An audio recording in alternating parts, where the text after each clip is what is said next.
third virtual tour that we've done in the past 3 years.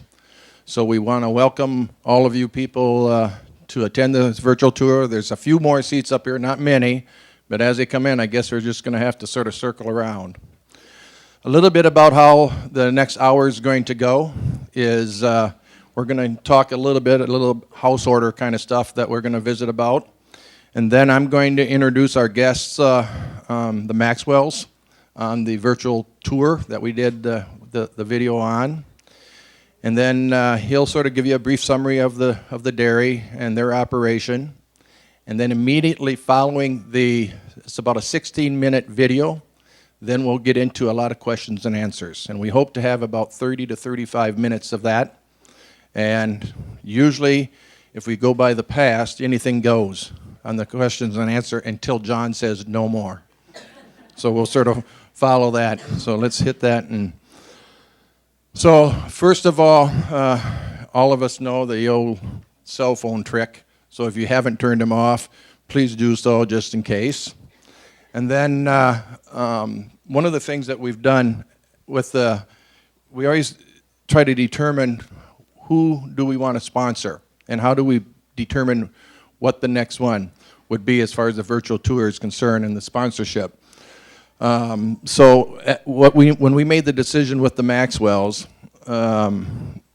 big reasons why we sort of decided to go with them. We've had other people from other areas, but we never really had anything from East Central Iowa or in the Iowa area. The other thing was we've had some new facilities, but we never really had a new facility of 4 robots or larger. And then with a Jersey breed, because there's a lot of interest in different breeds other than the Holsteins. But probably the big one was the very first time that John and I met was right here exactly two years ago. So he came to Madison to attend the virtual tour in his due diligence process and trying to determine how he was going to move forward with a robot or not a robot project. So I think with further ado, what I'm going to do is we're going to move right into this thing, and I'm going to sort of turn it over to John, and he can introduce his family, give a brief summary of it, and then we're going to get right into the video portion. You're on. I'm on? Okay, good. Welcome, everybody. I'm John Maxwell. I'll introduce my brother Ed, who is actually the cheesemaker in the operation. Boris, who is an AgriVentures foreign intern. He was born in Kazakhstan and he lives in Denmark, and he does a lot of the stuff with the T4C and things along that line. My wife Joan, and a couple others that are in the crowd. My sister Mary, who doesn't know anything about dairy other than which in the milk and the manure comes out of, I guess. So anyway, she grew up on a farm. She wanted to clarify that. But have you milked a cow? Yes, she has milked a cow. And a tag along that came from Texas through the United Kingdom, Matthew, I don't know his last name yet. So anyway, welcome everybody. I think we've got 2 other people that aren't here. Daughter Amy, daughter Kara. Amy is actually the guru behind the robots and everything else. Kind of does the same thing Boris does, and she was unable to attend along with Kara's at Iowa State University. So anyway, what do we got next? A little bit of our history. We're the 6th generation from Scott County. We have relatives that date back pre-Revolutionary War. We settled in Iowa in 1848, 2 years after Iowa became a state. And we've had jerseys all the way through that. So that would be one of the reasons why we're in jerseys, because we've had jerseys so long and my ancestry built them up and so on. So our herd milking and housing system, we're milking currently 220 cows. We're on our way to 250, 260. We think that'll be capacity for 4 robots. They're housed in a freestall barn with sand as the bedding. A rolling herd average is around 23 to 24,000. Somatic cell count is somewhere around 100,000. And we're the Jersey breed. Our crops, we have 1,500 acres of corn and soybeans. Our operations, we have dairy cows, we have beef cattle. We do an embryo transfer operation with our very high-end Jersey cows. We have hog buildings. They came along not because I love the smell of pig manure. It's because we grow our own fertilizer. That's how they came along. We have poultry egg production. We have a country store. We also have a restaurant, and we do tours for foreigners. That's through John Deere, a lot of it. Last year we saw 3,000 people from a foreign country, about 60 different countries, and visited our farm basically to show how we farm in the United States. We also do children's tours, a couple thousand kids a year, and also we do tours for domestic people that would stop by. I would make this pledge right away. Any of you in the audience, I was sitting in the audience 2 years ago, and I visited a lot of farms because you need to know if it fits you. And all of you guys can be our guest, and you can get a free tour of a dairy operation, so you know if you're making the right decision and what to do. And as I mentioned, my brother Ed is in the cheese operations, and we're making basically cheddar, either fresh cheddar or aged cheddar. We're just starting. We didn't know a lot prior to January 1, and Edwin took classes at University of Wisconsin at River Falls, and we just put up a cave to start aging cheese and so on. So it's kind of, we're working our way into it. So why robots? Number one, and the biggest reason is daughter Amy really loves computers, graduated from Iowa State, and wanted to milk cows. So she is basically in charge of the barn. I said I would do 3 things with the barn. I will take the manure or the fertilizer away for the crops. I would provide all the feed stuff, and I will finance it. Everything else, I put her in charge, which was a tough learning curve, but she has it down. And so if the cow is bred, if the cow is treated, if the cow is anything, that is in her department, and it has worked out very well. Kara, the other daughter, is a sophomore at Iowa State. We'll see where that goes. She may end up back in the dairy operation in the tour side or something. One of the things that Amy is the opposite of me as far as being outgoing. She would not want to speak in front of the group. She doesn't want to do anything. She wants to do things with cows, and that is necessary because when I have tourists come to the farm, I give them a tour, and suddenly the cows don't get fed on time or things like that. So it's good that we're opposites in that way. The research that we did about robots, 2 years ago we were here. We visited probably 25 to 30 different robot herds just to see what worked or what didn't work. And we always ask the question, what would you do differently? And that became a really good mark of what to do and how to do things. We actually had Brickle Brothers build our barn. They're a good builder. I would recommend them. They're not the cheapest, I might add, but they are really good. The whole barn project, to give a cost, was $3.5 million. There's a lot of tourism. Amy actually has a residence in the barn. So there's a lot of things complicated into that $3.5 million, but that was the total. There's $500,000 in dirt moving to make the project big enough in the pit and everything else. Okay, we're going to do the farm tour and then questions.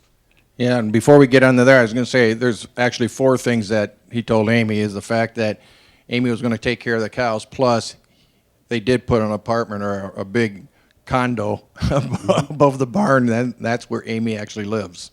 So she's right close to the cows. Yeah. Yep.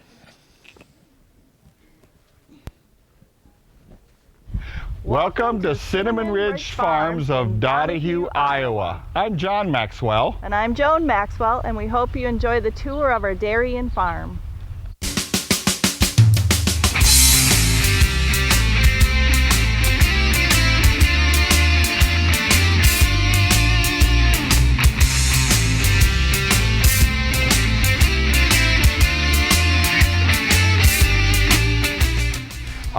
We moved to Scott County, Iowa in the middle 1800s. In fact, we have a ancestor, my great-great-grandfather, that was a physician in the Civil War. He also had dairy cattle. We have Jersey dairy cattle, and Jerseys have run in our blood through all the years. When I was a boy, we milked 30 cows. We have slowly grown to our current state of 250 cows. We milked by hand all the way back into the 1930s, and then in the early 1970s we got a pipeline.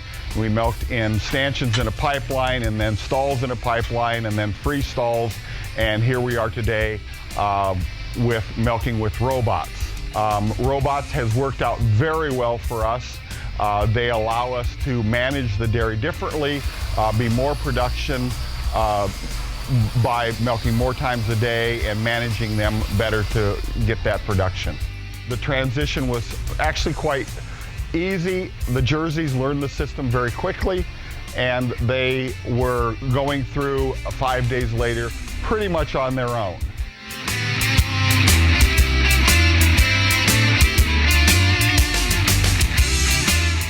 We had a cow, Callie was her name, that was so excited for it that in a 24-hour period she went through 185 times.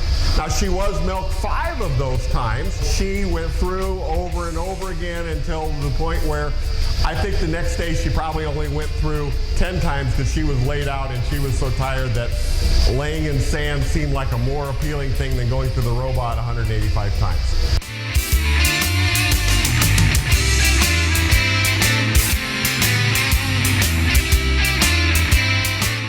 My daughter Amy, who is the manager of the dairy facility and takes care of all the day-to-day activities. This is kind of the headquarters of Amy's office. This would be a camera. There are several cameras showing different things. There's a camera on each one of the robots or the A4s. I would recommend that at the bare minimum. That way you can see what's going on when you're in other parts of the farm, other parts of the world even. And much of this Amy can do from her phone.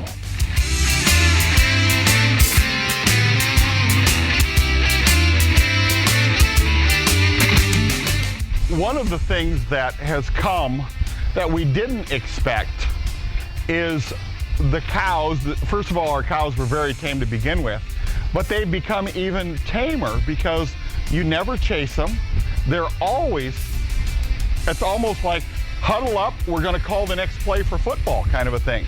They come over, they're really curious, and it has made for a very calm, docile, high production herd because of we don't chase them to be milked, we don't chase them to be going back to their stalls. It has made the herd a lot calmer. We feel that cow comfort has to be the utmost of our attention. Part of the cow comfort situation is that they lay on sand. Sand is wonderful in the cow scene. It is a very hard thing in the manure scene, as every dairyman knows. Also, they have the brushes, the lunar brushes, as part of the cow comfort, and they are also in a freestall barn, which I think anybody that has a robot knows that the cows get quite a bit tamer, to the point of they're like a dog that's right next to you all the time. We have alley scrapers that scrape them down. It scrapes it to either a barn cleaner that scrapes it across, and all of it ends up in this pit right here, which is what would be described as the chimney system. The chimney system is where the manure goes out and it exits down through the bottom. So especially in the wintertime, you don't have one frozen block of manure. It keeps being fed underneath, so your manure pit only has the frozen crust on top and all of the unfrozen manure is on the bottom. We have a dredge system that dredges it up underneath and gets it churning, so all of it can become a liquid. Most of the manure is hauled on our corn silage acres in the late August time frame.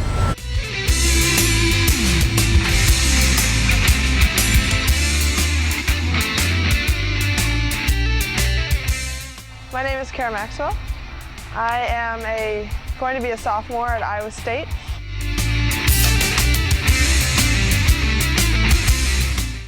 It's my favorite. I think it's my favorite thing that I do with the cows. Well, besides working with them, but I really enjoy naming them. Okay, so like soccer, is in the sports family. Canary is in the birds family. She has relatives such as like chickadee or parakeet. There's a lot of things to do on this farm beyond just taking care of the cows, and my dad's a little bit of a dreamer. He has a lot of ideas, so I want to perhaps be involved in the tourism side of the farm, or perhaps execute one of his other ideas that he has that hasn't happened yet, but it can.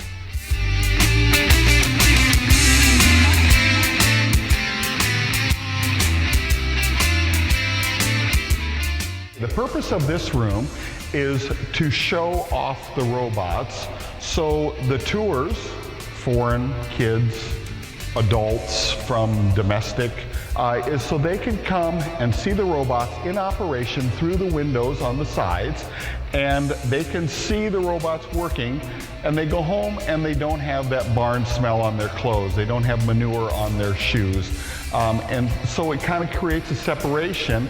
And for us, it's important that the cows can do their normal thing day after day, and they're not interrupted by people constantly being around and taking them out of their routine, because we all know cows with a routine milk and perform the best. So we even have it where we can dim the lights and have it so the anti-glare or anti-see-through glass can perform. It's dark in here where we don't even know, or the cows don't even know, that we're in here looking at them. And it shows off what the astronauts can do. This room here is turned out to be a huge asset to Cinnamon Ridge and the tours. Up in the upper floor of this facility, we have the ability to do a lot of receptions and parties and things like that. We have a restaurant's license, so we can serve food out of here if we want to. It also provides a view of the cattle like you don't normally see. You get to see cattle flow, how they interact, and in some regards, it's helping us learn what we should do better. But it also works for people to come see and see how the barn works and how it's laid out.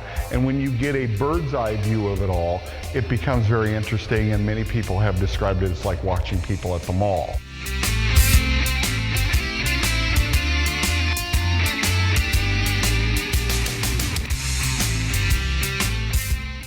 The Junos run every hour. You can program them however you want, and they push up the feed. As the cows push it out, the Juno pushes it up.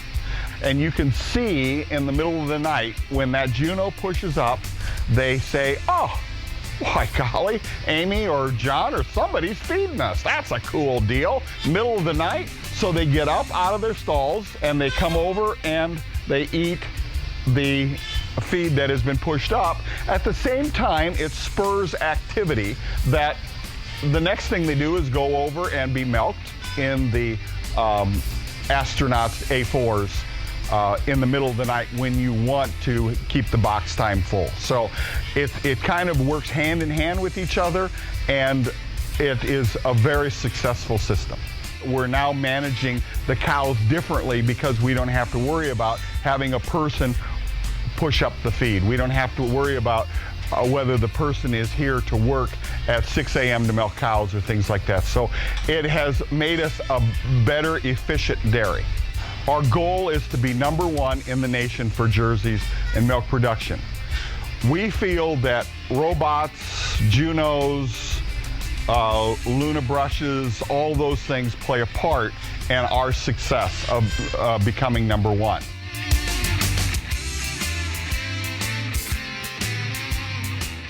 This is my brother's baby. He's an anesthesiologist, and he treats this like an operating room. My brother Edwin has been part of the operation since we grew up together. I don't think he dreamed all of his life of making cheese, but when the idea was proposed to him, he seemed very receptive to it. We have our own store, which helps. What we sell beef and pork that come off our farm. Also eggs. We have chickens in the egg production that comes off our farm. We do baked goods, which we fix in our restaurant, and then take the breads and the sweet rolls and the cookies and all sorts of yummy baked goods for the store. It's a little bit of a unique store in that it's done on the honor system. That is where you go in, you select your product, you put the money in the slot, and you have made your purchase and you're on your way.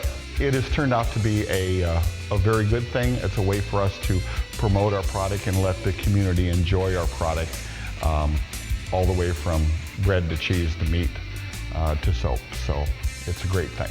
We do several different kinds of tours. One of them obviously is the dairy tour that we do and show where milk comes from. Another tourism segment is we do foreign tours and show them how we farm here in the United States, giving them different points of practices that we use, and we bring them into our home and also have a restaurant here in the home and feed them in the home. I think the more people we educate, the more learned they become, and it promotes our industry in a very positive way. So I would encourage absolutely every one of dairymen and farmers alike to, whenever you can tell your story and tell the farmer's story, it benefits us.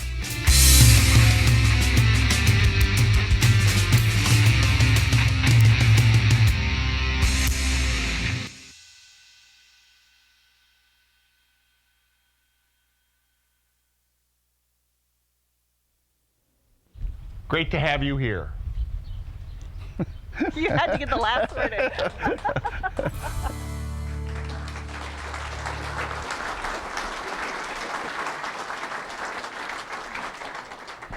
All right. As you guys have noticed, John likes to talk, and this is what's that TV show, those reality TV at its finest, right here. He's going to give the Duck Dynasty boys all they can handle when it comes down to it. So I think what we'll do first is sort of help stimulate some questions. First of all, before we get into there, I should have mentioned the Lely Center that was responsible for the installation, the service, and the support. That's a major partner in this relationship, was Eastern Iowa Dairy.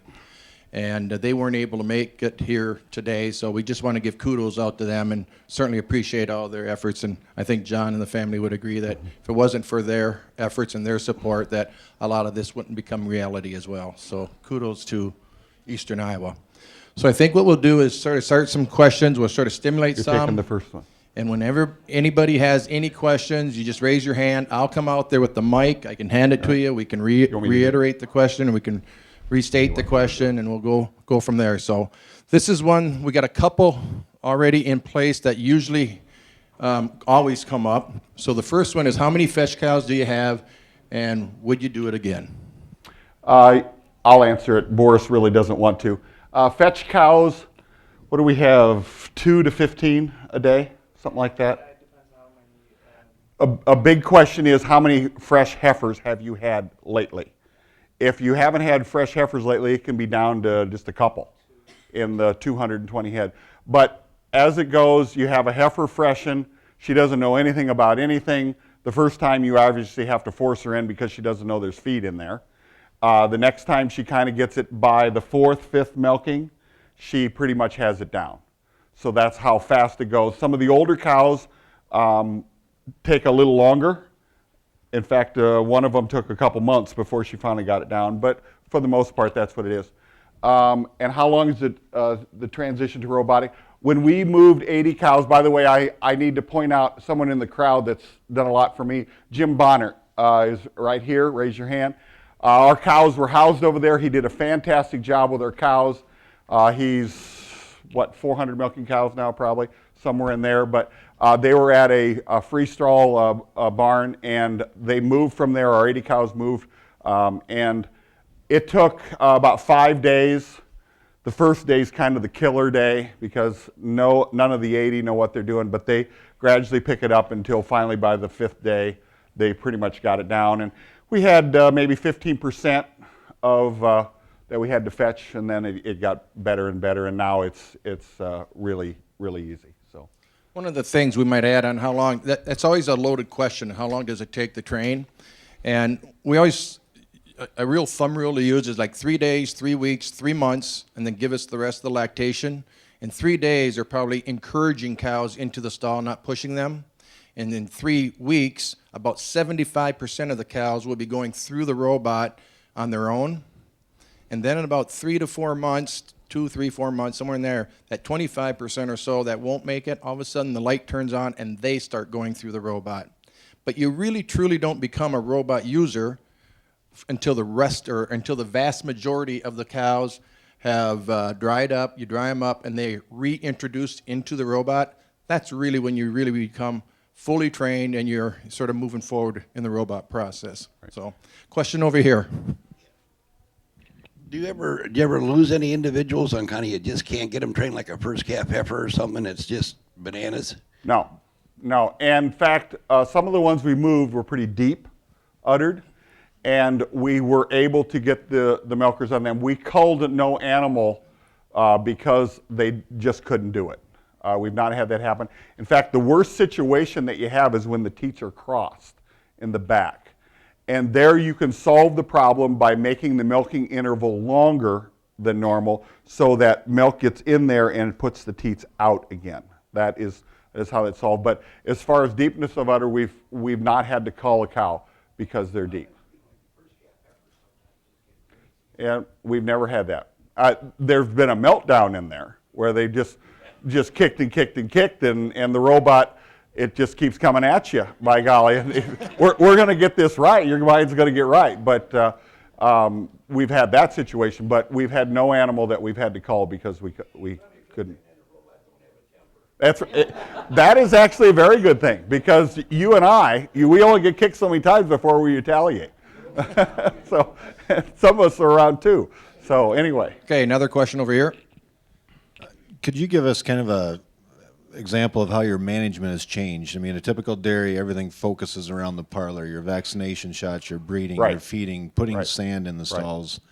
What changes did you have to Okay, make to get that accomplished? we'll discuss labor and we'll discuss all that sort of thing. First of all, I think it's known in the industry for about every 50 cows, you have an employee. We're doing it with 2.5 employees. Boris, you're half or full? No, you're full.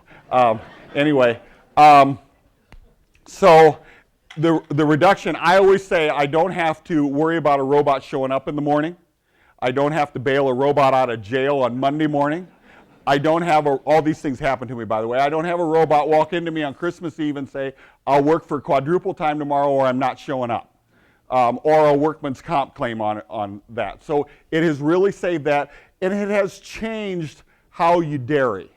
The focus isn't on getting the cows milked and all that sort of a thing. We know the cows are going to be milked. Now how do we manage them differently? One of the things we have in our situation is we have sort gates. So for instance, maybe we're hoof trimming today, or we're doing something like that, or preg checking today. We can sort them starting at midnight, or we have them go through a foot bath, and we can sort whichever ones we want. Maybe there's some that need to be through more often than others, so we can sort them through. So that's the management that changes, along with the vaccinations. You have more free time to do a lot of that stuff. And the other thing, that it changes your way of life. Normally, 5 o'clock, 4 o'clock, whatever time your milking time is, you're busy all the way through the evening. Now, a lot of that you're not. There are days where you have calvings or things like that you are, but on a normal day, you're not. You easily could be done by 1 o'clock in the afternoon and maybe come back for a few fetch cows at 4 and you're good for the day. We put sand in on Tuesdays. We add sand. The only time we take a little sand out is when the manure is on the edge. So we add sand on Tuesdays, and we rake up through the rest of the week. The reason we have alley scrapers is we try to disturb the cows as little as possible to keep that flow in the box time working. So we do vet checks on Tuesdays and we add sand on Tuesdays. Both are taking place because we need to catch some of the cows. So have less cows in that alleyway anyway. So we do both of that on Tuesdays. And it's amazing if you manage this thing through the way they've given a lot of thought. virtually you see hardly any reduction in visits to the robot, even during those days that they do sand or herd health or whatever, because the cows generally figure it out and they go through that robot and just populate it at different times throughout the day. So it's amazing that you would think that you would see a sort of a reduction, and you do somewhat, but not like one would think. Okay, another question over here. Yes, your daughter Amy that manages it, how is she going to get a day off or a vacation? Well, that's Boris. That's how Boris came along. We do the Agri-Ventures foreign interns. He basically wanted to obviously come to America and see what we're all about, which I don't see the attraction of that, but anyway. But he also, as time went along, he became the person that's in charge for the day. So you need a half-time or a full-time person. We're into that phase, but you need someone that would be able to do a little bit of that management stuff, yes. That's right. But it could be as little as a half-time. Great question. That was a good question. Okay, another one back here. For the robot now, the cows can go in there any time of the day? That's right. It's 24 hours a day, except when it's being washed. You wash twice a day. What is it, 20 minutes, Rick? I think that the wash goes on for the robot. Yep. So 2 times. You pick the time. It's roughly 12 hours apart that you pick the time for it to wash. But otherwise, the robots are operational all the time. And the cows flow in. You can see them waiting in line. It's kind of like school. You got your bully and everything else, but they just kind of go through on their own. This is not forced flow. This is free flow. They're free to walk around and do whatever they want to do. They're attracted because of the feed. And they also start to associate the stimulation, like when we have to go to the bathroom, that fullness, they start to associate that with feed. And so that goes in. And the reason that I can say this is because we've had robot pellet that had some big chunks in it and it clogged the pellet meter. And so they went in anyway because, heck, it's time. Now, they didn't like it very well, but that's how I know that they go in, and they're going in, they start to associate those together and they go in. They'll go in the first time, but as soon as they go in there and they don't get what they think they're going to get, it's going to be more difficult to get them in there the second and third time. So, but feed is absolutely the king. I mean, that's the reason why the cows go into the robot. So we take energy out of the TMR, out of the bunk, and put it in the form of a grain mix or a pellet in the robot, and the cows will chase energy. So that's what intrigues them. That's what gets them in there, that candy, that treat that they get. It's not the desire to get milked.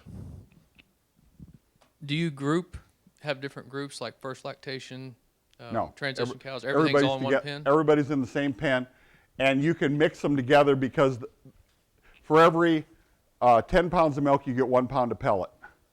And that's based on yesterday's milk, and also the number of times you get milked is based on yesterday's milk. It's about 15 pounds equals a milking, so 45 pounds would equal 3 milkings on up. That's how we do it. So they can be grouped all together. They eat all their forages all together, but the energy or the pellet is what is metered.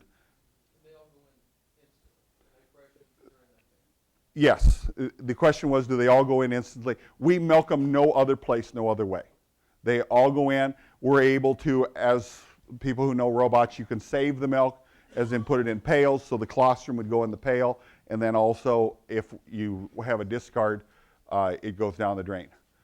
I wanted to comment on some of the benefits that you get that you didn't realize. One of them was the reduction in somatic cell count.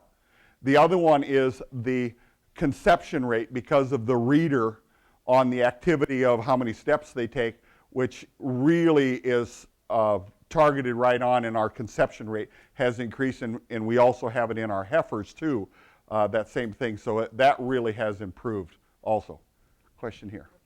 So I understand that the machines are operational 24 hours a day, but what is the actual utilization rate of the machines on a 24-hour basis? Meaning what kind of box time do we have? Yeah, I mean, how many hours of the day are the machines actually being used? Well, they're being used all the time, but you'll have a 5-minute break maybe in the middle of the night or something like that.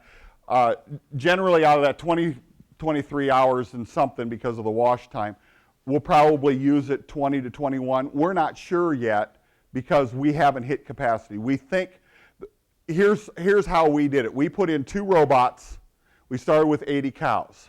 We grew to about 125 to 130 cows, and we were full. And then we put in 2 more robots, and then it took us all the way down. So that's why we think 100 or 250 to 260 is our maximum. So, and at that time, I would answer you that there was less than 2 hours of box time that was open throughout the day per robot. Right, right. Yeah, that's another great question. The only times the robots shut down is when they go through the wash cycle, and it can be 2 times or 3 times. That's whatever they determine. Otherwise, the robot has the ability to milk around the clock. In the countries where you have quotas and such, typically you look at 15 to 20% free time. And when you have 15 to 20% free time, that enables those timid animals, those heifers, those first calf heifers and such, where they have an opportunity to go into the robot. But as you get more and more into the states and you're pushing the robots pretty hard and want to maximize as much efficiency as you can out of them and as much production as you can out of them, there's quite a few robots out there in the states that will be as low as 5, 6, 7% or even less. So I mean, you push it sort of how you want it. On your freestall barn, you chose sand as your bedding material. Did you look at any other options? We looked at all the options. Mattresses are pretty popular. Like I said in the film, our goal is to be #1 in the nation for Jersey milk production per cow. And we felt undoubtedly that sand was the best bedding of comfort. And we think cow comfort has to be in that equation to be #1. So that is why we ended up with sand, because it's the most comfortable. Now, after it becomes mixed with manure, it's the most painful process of all. Our alley scrapers wear out faster, the barn cleaner wears out faster, the pit fills faster with sand. To get the sand out, it could become a liquid so you can haul it out is painful. It is painful all the way along, but we go back to our #1 goal is to be #1. So that's why we have sand. Do I think sand's for everybody? Absolutely not. But for us, sand is. Another thing that we have is the Mississippi River's close. Sand is $3 to $4 a ton. So that also makes it a very viable option. You had shared that it costs $3.5 million for the project. Could you break that down a little bit more in terms of, you said 500,000? We've got roughly $800 to $1 million going to Lely with all the equipment and everything else. And AgriFinance, where are you? Right here. They will finance it for you very cheaply. And if he gives you static, tell him I told him so. Brent is his name. Anyway, so that's roughly, let's just call it $1 million. There was $500,000 in dirt moving because of our location and things like that. Now we get into stalls and the center tour area and residence is another $500,000. So now we're down to about $1.5 million in the real dairy barn. So that breaks it down for you. Okay, we're going to move on the back here. Give these guys a chance. Do you have a robot for your special needs cows, your hospital barn also? No, or no. how do you milk those animals? You can sort those off right away. When we treat a cow, the first thing we do is put it in the robot, so the robot does whatever you need to do. And you don't need to worry about contamination because it'll wash it afterwards also. After the cow is milked that has been treated, it will wash the system so you get none of that contaminants. The most important thing, though, is you remember to put it in the robot to have that done. But there's absolutely no need. Another thing that my father used to say, you can eliminate a lot of mastitis cases by just milking the cow more often. And so I can validate that now because sometimes we will kick it up to 5 or 6 times and the mastitis will be gone or go away. It will milk 3 teeters, and it'll also, because we've had it for a few days, a 2 titter. It'll also milk those. I think it would do a 1, but we've not had a 1. So anyway. Good question. I noticed on the video, it looked like your barn is a warm, tunnel ventilated barn. It is tunnel ventilated with a curtain in the middle to take the air down in the summertime. It is guaranteed not to freeze by Brickle, and thus far it's been true. It got pretty cold. I'll tell you, you can stand in the middle of the barn in the middle of the winter on a windy, snowy day, and you would not know it's cold outside. Well, my question is, will your robots work in a cold barn? Did you do it because of the robots or We did cow it comfort or for both? a combination of things, cow comfort and the robots. The robots don't like to be frozen. That is true. Now, some of the herds that we visited, they put plastic around the side of the robot to keep them from freezing, and they also made the room that is on the opposite side of the cow warm, as in put in floor heat or have a fan that blows the warm air down on the robot, or there were different strategies out there. But one thing is for sure, robots don't like to operate in 20-degree weather. Winter is around the corner, so that's a timely question. I can remember several years ago we asked when people would come in here, how many have ever seen a robot? And you get a show of hands. And today, I think if we were asked how many people have seen a robot, but we could ask the question, how many people actually have robots? We could probably have the same amount of hands in here right now. And I know of several people in here right now that are in a cold environment that would probably do a pretty good job. And you can tell them how they work through the winter months with the robots. So, okay, we had one back here. Yeah, my question's a little bit sort of what the fellow just asked you, only my question was I wondered if it was a fan-ventilated barn and how your production this summer and the heat and stuff, how it compared to just when it's cooler. We didn't have a real hot summer this summer. At least I didn't think so. We did get hot towards the end of August. We suffered no production loss from it. But it also made me think that I might want to. I used to milk in a barn that had evaporative cooling, which was pretty nice. And I've thought about having in the air intake where the curtains are, of having something that would be a mist or something to cool the barn a little bit. But this year we did not need it. But if you remember right, a year ago, July, I think I would have. So that gives you an idea of what it is. It's kind of one of those, I don't want it to get so hot that it affects the production of the cows, because that's not how you become number one. So that's the tunnel ventilation. The guy that designed the tunnel ventilation is Mark Brickle right there. So raise your hand, Mark. He's the guy that did the whole tunnel and did it. And I will add that he did a fabulous job. Okay, up front. You said you always ask people like what they would have done differently. What would you have done differently over the last Well, I years would as you think did? about something. I'm not totally happy with the alley scraper system because it wears out so fast with sand. I would probably investigate that further to see if there's something else. The herds that had the skid loader go through twice a day, I didn't like that option very well because it disturbs the flow of the cows and things like that. I liked the flush barns that I saw. I am a little bit cold. I don't know if I'm extremely cold, but I'm a little bit cold for that. And the other thing, that it added another $500,000 to it, and your pockets only go so deep. So that didn't. Now, if Amy had her way, it would be a flush barn. We did put in provisions that would make it into flush, but I don't think we're going flush soon.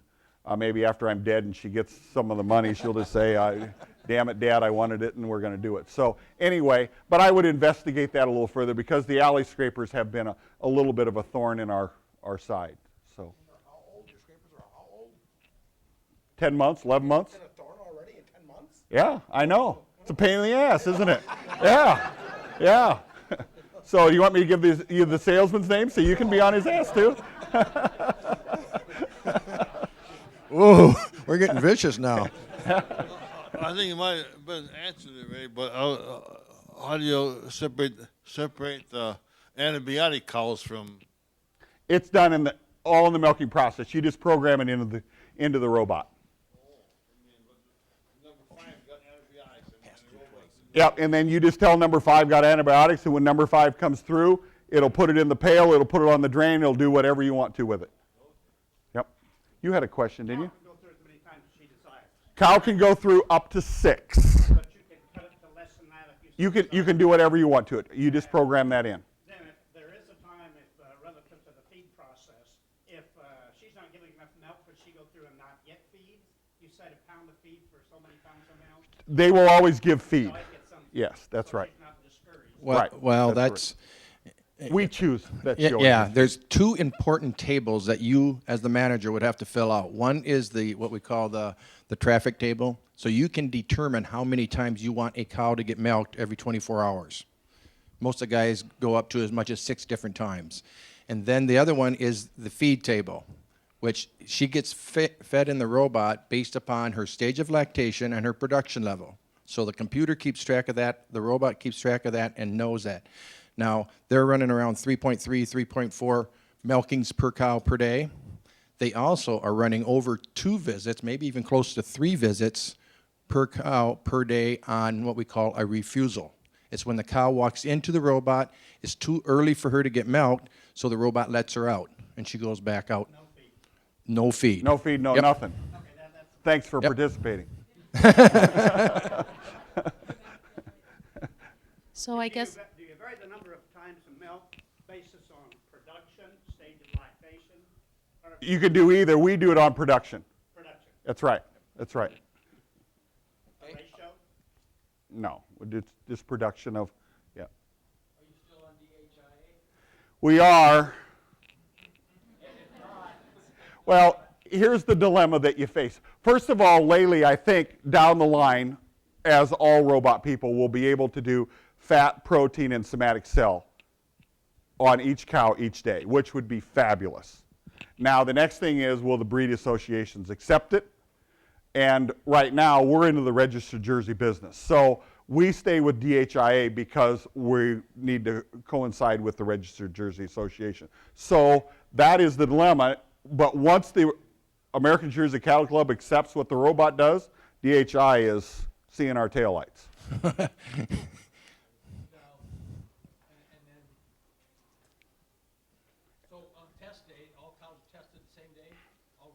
Well, it's over the course of a day and a half, basically, because it takes you that long to accumulate it. And they have, what's the name of the testing device that I can't think of what it is. The shuttle. The shuttle, that's right.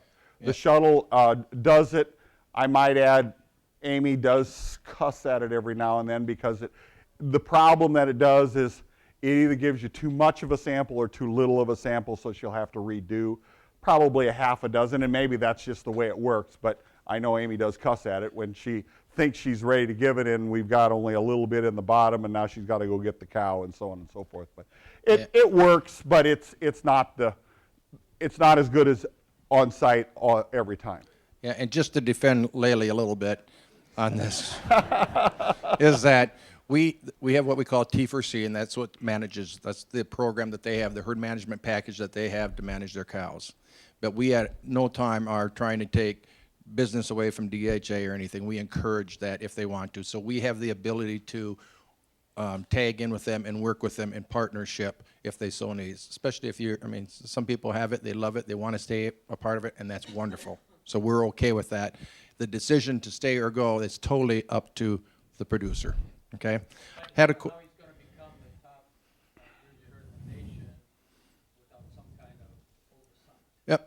Yep. Good point. And we want to do that, but we want to do it the most efficient way we can. Yep. Question up here. She's been waiting for quite some time. Real simple question. What's your protocols that you have in place for getting your fresh cows into the robot? First of all, we test every animal for antibiotics all the time. We had a heifer that we bought her as a calf. Turned out to be positive. We have no record of that. Every animal has their own record of any shot, any magnet, anything that we do. We keep that all on the record of the animal. And so when they go in, that is done and is tested. The calf goes one direction and the cow goes another. As soon as possible, we would like to have colostrum within that calf within an hour. The nighttime birthings, well, you try to do the best. We have cameras so we can watch, but I'll be honest, there's times where it's 3 or 4 hours before you got to that calf because you were sleeping and the cow was calving. But you know, you do the best you can. Obviously, during the day, it's a lot easier. And having cameras so you can look while you're in your sleeping quarters is sure is nice because then you can check and say, oh no, never mind, and keep on moving. So that's part. The cameras are a nice thing to have. So. Okay, over here. Can you talk a bit about your calf management program, any technology you're using or any technology you considered using within that group of animals? Well, the calf is born. We have a special, we looked at the automatic calf feeders and things like that, and we didn't feel it was for us. So the calf is born. We have a in-floor heated calf barn that they're in for 2 months. We feed milk replacer, so Yoni's is not an issue.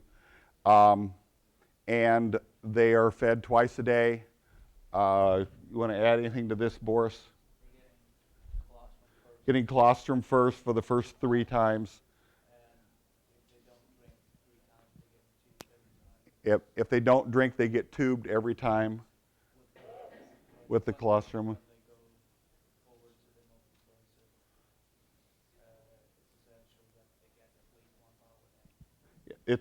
When they go to milk replacement, it's essential that they get at least 1 bottle per day. We treat it as, you know, if they need electrolytes, we do that. I don't think Amy's lost a calf yet, which is pretty impressive. But a lot of it is just paying attention to detail and doing the right thing. Is that okay? Okay, one more here. How difficult was it to find a nutritionist who understood this system, and what type of, do you have to buy a special feed to put into the robot? And you have The problems robot, finding that? we visited, one of the biggest visits that we had was to Doug Hines in Caledonia, Minnesota. He has had Lely robots for approximately 5 years. He had his Holsteins averaging over 100 pounds per cow.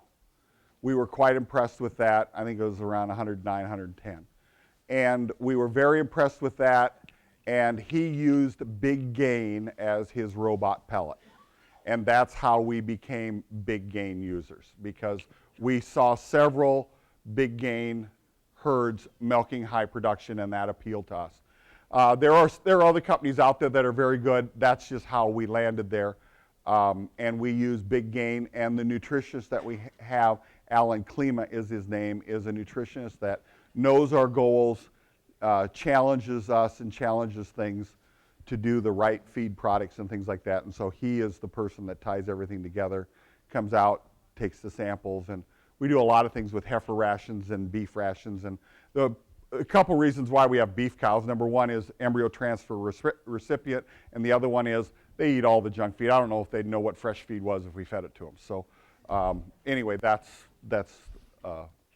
how we landed where we landed. Yeah, that's an excellent question, because it goes along with the fact that feed is the king, and that you have to have a nutritionist that sort of understands the cow savvy and the traffic savvy of the cows in the robotic system. So, perfect question.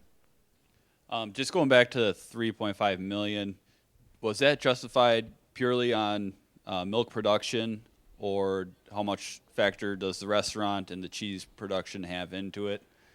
The restaurant, the tours, everything else has a big factor in it. Also, we think because we are capped at 250 cows, we will be able to sell replacements, because we use sex semen, 65% heifers. You figure out the math, we're going to have at least 100 heifers a year to sell. We'll probably sell them as shortbreads or springers or something like that. So that also factors in. One of the persons that we used that I would recommend is a guy by the name of Tom Anderson. He is from Plainview, Minnesota. And he does all the, will this economically work? You take him your rolling herd average, you take him basically the cost of feedstuffs and things like that, and he comes back usually about a month later and he says, hey, this will work or this won't work or things like that. So that helped. By the way, this project should be paid for if everything goes according to what we want in about 17 years. So that's the payout, which we felt was pretty good.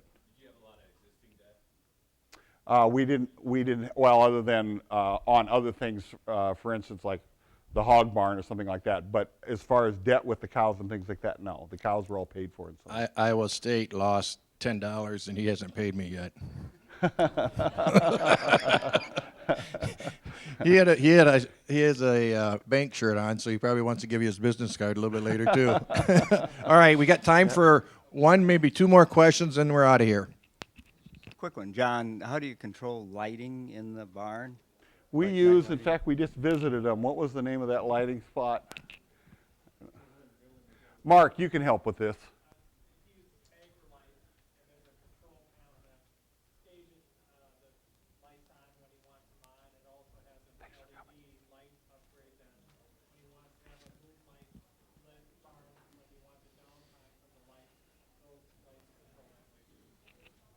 Thank you, Mark.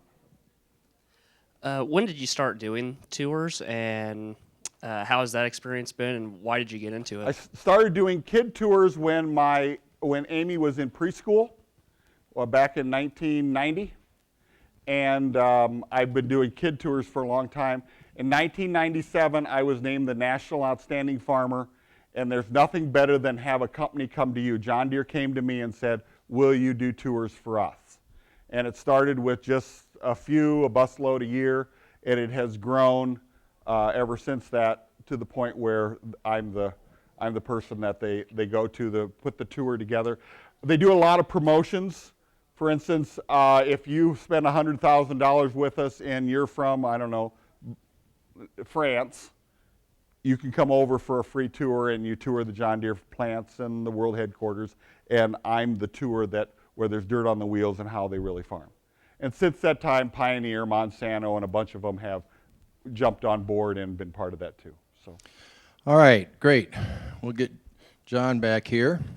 And I wanted to add, if you want to look at our website, www.tourmyfarm.com is a great way to see us or to contact me if you want to come visit or something like that. So it's pretty easy to remember, tourmyfarm.com. All right, great. I think on behalf of Laley, we certainly appreciate everything that the Maxwell family has done, and they've done for this. This isn't an easy thing to be so open and honest on everything. So I think the entire family, if you all stand up, I think you all deserve a big round of applause by all of us.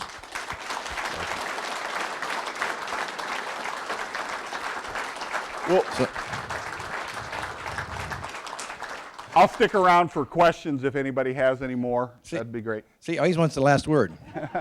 That's part of what we were going to say is that if any of you have questions, please come here. I think John will be down at the Laley booth down in the arena building for further questions. So anyone that has anything, please feel free to come up. Very, very good questions. We appreciate your attendance and hope you got a little bit of piece of information that will help you in your due diligence process or about robotics. Thank you. Thanks for coming. Outstanding Young Farmer? OFA. OFA, okay. Yeah.